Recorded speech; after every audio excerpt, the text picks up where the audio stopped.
ඉංග්‍රීසි කතාවෙන් වැඩෙක් වෙන්න ඕනේද? තම්නේල් එක දැකපු ඔයා වීඩියෝ එක බලන්න ආවේ මේ වීඩියෝ එක ඔයාට මිස් කරගන්න බැරි හින්දා. මොකද ඉංග්‍රීසි කතා කරද්දී අපි දිනපතා අලුත් දේවල් ඉගෙන ගන්න ඕනේ. ඉතින් අද අරන් ඇවිල්ලා තියෙනවා වාක්‍ය 15ක්. මේ වාක්‍ය 15 සාමාන්‍ය ඉංග්‍රීසි නෙමෙයි. සාමාන්‍ය ඉංග්‍රීසි වලින් චුට්ටක් එහාට ගිහිල්ලා අපට භාවිතා කරන්න පුළුවන් අලුත් අප්ඩේට් භාවිත. Okay, let's go to video.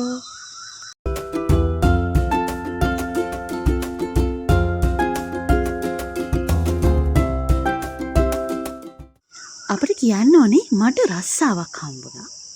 normally අපි කියනවා I got the job. I got the job.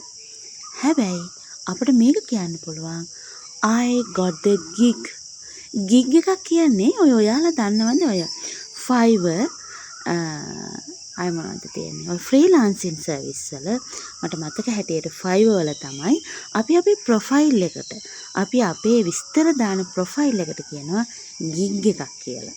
ඒ කියන්නේ ඇත්තටම රැකියා අවස්ථාවක් තමයි. එතකොට මට රස්සාවක් හම්බුණා I got a job. එහෙම නැත්නම් ඒක ලස්සනට කියන්න පුළුවන් අලුත් විදිහට I got the gig. I got the gig. Okay, next one. හුඟක් ලස්සනයි. wow. කොහොමද කියන්නේ? අපිට කියන්න පුළුවන් wow, she's so beautiful. හුඟක් ලස්සනයි. නමුත් ටිකක් ඇඩ්වාන්ස් කරලා මේක කියන්නේ කොහොමද? දැන් මේක ඉඩියම් එහෙම දාලා අපිට කියන්න පුළුවන් මේ විදිහට she's drop dead gorgeous. she's drop dead gorgeous. මේක මේ සම්පූර්ණ වාක්‍යෙම භාවිතා කරන්න වචනෙන් වචනේ කඩලා භාවිතා කරන්න එපා. හුඟක් ලස්සනයි. she's drop dead gorgeous. Okay, let's go next one. කාලේ කණ එක නවත්ත ගන්න. කාලේ කණ එක නවත්තන්න. දැන් මේක අහපු ගමන් ඔයා ගොළුවට එන්නේ stop wasting time. stop wasting time කියලා. නමුත් මේ භාවිතේ චුට්ටක් බලන්න. ස්පෙලිං හොඳට බලා ගන්න. stop goofing off. goofing off. මෙතන G අකුර ටිකක් වැඩි ශබ්ද කරන්නේ නැහැ. ඒක ටිකක් කට ඇතුලෙන් වගේ ශබ්ද කරන්නේ. stop goofing off. කාලේ කණ එක නවත්තන්න. goofing off. Okay. try කරන්න මේ වගේ අලුත් භාවිත නිතර ඔයාලගේ භාෂා භාවිතයට යොදා ගන්න. ඉතින් වීඩියෝ එක යන ගමන් මතක් කරනවා මේ වීඩියෝ එකට ඔයා කැමති නම් ලයික් කරන්න. ඒ වගේම මාව subscribe කරලා තියාගන්නත් අමතක කරන්න එපා. මොකද මේ වගේ අලුත් වීඩියෝස් හැමදාම ගේනවා. next one. ඉක්මන් කරන්න. අපි පාරක්කොයි. කොහොමද කියන්නේ උදේට අම්මා හැම hurry up we are late. අපි පාරක්කොයි. hurry up we are late කියන එක අපි දන්නවා. මේ භාවිතය අපි කලින් කතා කරලා තියෙනවා නේද පුතේ? අපිට මේක කියන්න පුළුවන් chop we are late. chop we are late. දැන් ඔය chop කියන්නේ ඔය එළවලු පළතුරු chop කරන්න කියන එක නෙමෙයි. ඉක්මන් කරන්න කියන එක. ඉතින් හිතන්නේවත් නැති අලුත් භාවිත ඉක්මනට යමු ඊළඟ වාක්‍යයට. මගේ හොඳම මිතුරියයි. අපි කොහොමද කියන්නේ? she's my best friend. she's my best friend. නමුත් මේක කියන්න පුළුවන් she's my bestie. she's my bestie. මේක දැන් පාවිච්චි කරනවා නේද? ඔයාලා bestie කියන භාවිතය she's my bestie. මගේ හොඳම යාළුවා.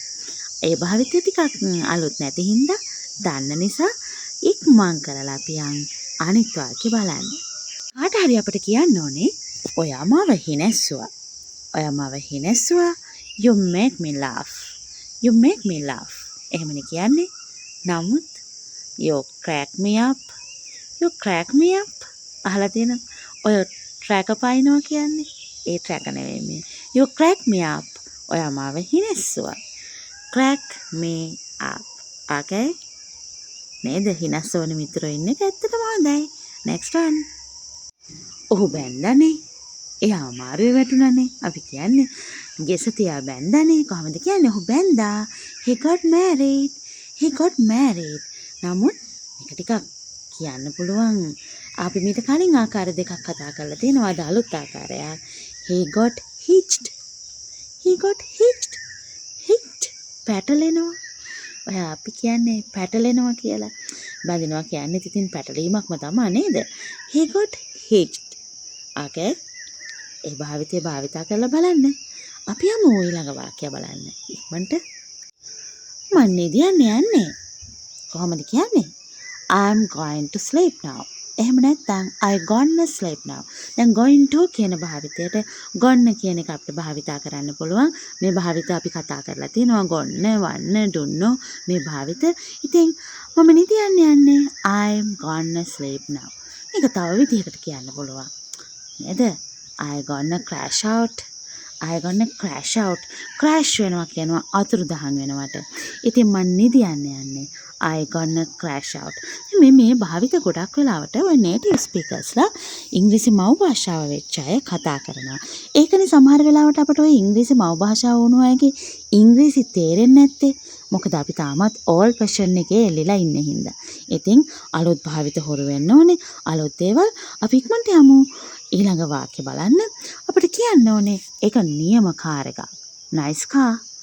nice car. හැබැයි මේක කියන්න පුළුවන් nice ride. nice ride. nice ride කියලා කියන්නත් පුළුවන්. ඒක නියමකාර එකක්. කාර් එක නියම පැදවීමක් කියලා. ඒ කියන්නේ nice ride එකක්. nice ride කියලා කියන්නත් පුළුවන්.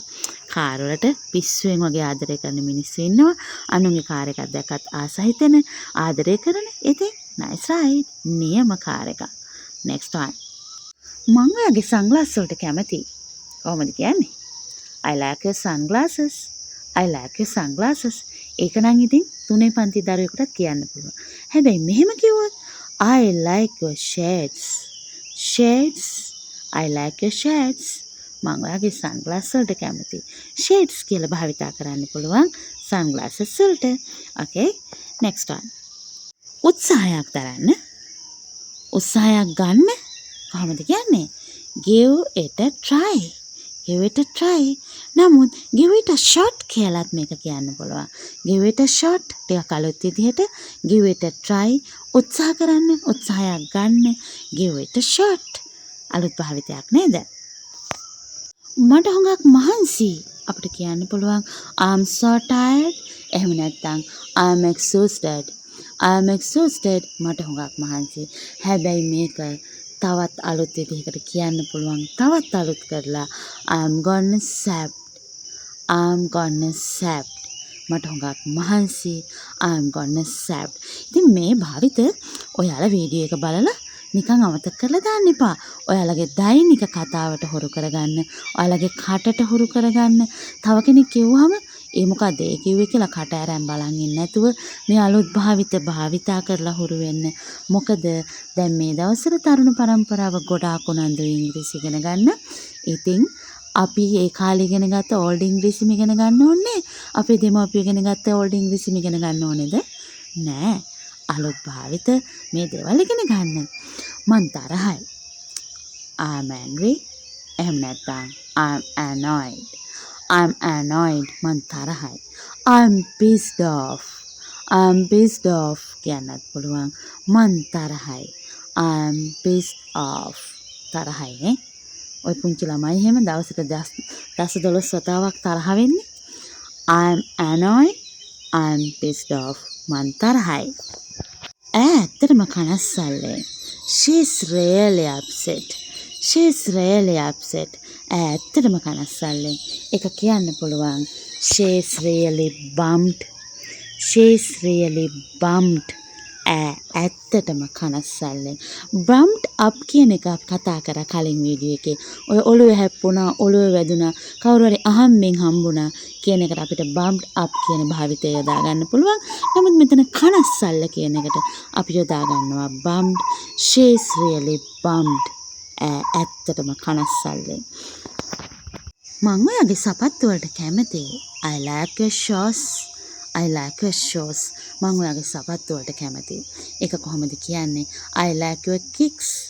I like your kicks. kick එකක් කියන්නේ අපි පයින් ගහනවට. I like your kicks. මම ඔයාගේ සපත්තු වලට කැමතියි. නේද? ඔය පුංචි ළමයි එහෙම නෙමෙයි ලොකු අයත් තමන්ගේ තියෙන දේට වඩා තව කෙනෙක්ගේ දේට කැමතියි. I like your kicks. මම ඔයාගේ සපත්තු වලට කැමතියි. ඉතින් අද වීඩියෝ එකෙන් ඔයාලට අරන් ආවේ මේ අලුත් භාවිත වාක්‍ය 15ක් වැඩි අරන් ආවේ නෑ. මේ වාක්‍ය 15 හොඳට ප්‍රැක්ටිස් කරන්න. ඔයාලගේ කතාවට එකතු කරගන්න. ඒ වගේම අද වීඩියෝ එක ගැන ඔයාලගේ අදහස් පළවෙනියෙන් කමෙන්ට් කරන්න. Please comment below. I like your comment. It's my motivation.